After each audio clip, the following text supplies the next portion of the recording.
I'm here in the game view model looking at the word and score fields. These are the two fields that, when they change, should make the user interface update. Thus, these are going to be my live datas. I'm going to show you turning the score into a live data, and then you can do the same to word on your own. The first thing I'm going to do is change this to be a mutable live data. Mutable live data is a live data whose value can be changed. It's also a generic class, so I need to specify what type of data it holds. Since score is an integer, I'm going to go ahead and put int here. Now I have a live data, but it has no value. In fact, at the moment, it's null. And that's going to be true for any live data that you construct. This will always start with a null value, and this type will always be nullable. Now since I don't want the score to start out as null, I'm going to go down to init here, and I'm going to set the score's initial value to 0.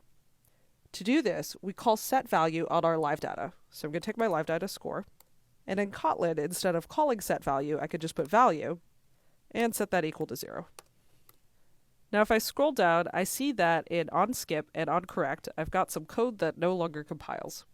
And that's because this score here is not an integer any longer, it's a live data.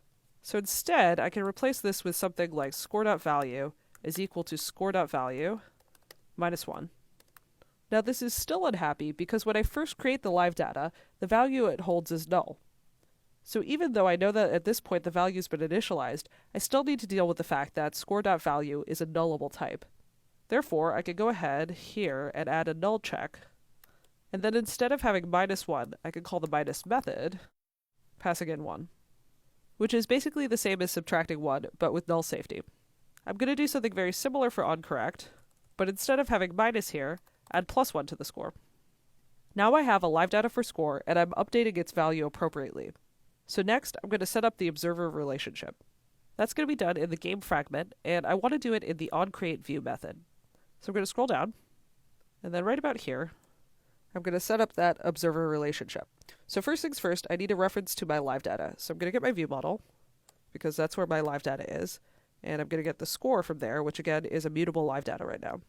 Once I have this, I can call the observe method. The observe method wants two things. The first is a lifecycle owner. This is the UI controller that's associated with the live data, and I'm just going to pass in this fragment itself. And next, I want to pass in an anonymous observer object. This is essentially the code that's going to get triggered anytime the live data changes. This observer here gets passed in the updated data. Since that's the new score, I'm going to go ahead and call that new score. And instead of calling update score text, I'm actually going to scroll down to update score text. I'm going to copy this code here, and I'll go ahead and just delete the method, scroll back up, and paste it here. And then instead of setting the text here to this view model score, I'm actually going to use this new score that the observer gets. Okay, so now at this point, I should be able to remove all of these calls to update score text, because whenever the score changes, it should call this observer here. Now there's one more tiny thing that you have to fix, and it's that this viewModel.score no longer makes sense because score is a live data. So we could put value here, but for the same issues with nullability, we actually need to do a null check here. So for that, I'm going to use this Elvis operator, which basically says, if this is actually an integer value, great, then pass through the integer value, otherwise pass through 0. So this will always pass through a integer. It'll either be what the actual value of score is, or if score happens to null, which it never should be, but if it is, it'll pass through 0. Okay, and with that, I'm going to go ahead and run my code. All right, and it should work, and I should see that my score updates, and it does. And my buttons work, so awesome. So now I want you to do what I just did and make score into a live data. And then I also want you to move word into a live data using the same process. Once you're done with that, you should be able to remove all of these calls to update word text. And the game should work exactly the same.